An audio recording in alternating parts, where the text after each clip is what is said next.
Welcome to AMS. Today in this video we are going to solve a question, and our given question is simplify 31st is to power 1 is to power 2 is to power 7 is to power 51 is to power 91 and so on. And what will be the answer for this question, or what will be the answer or the simplification for this question? A, here the first option is A, 31st is to power 3, B, 31st is to power 91, C is 31st, and D is 31st is to power 31.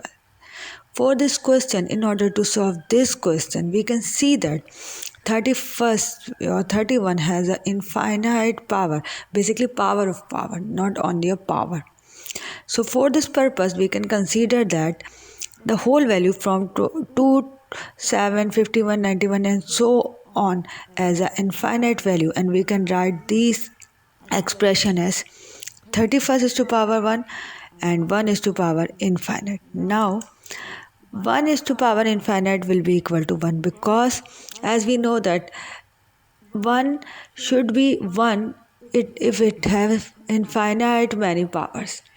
So here we wrote 1 as a result of 1 is to power infinite.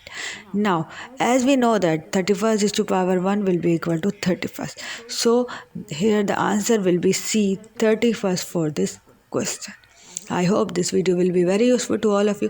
If you like this video, please hit the like button and subscribe to our channel. Thank you.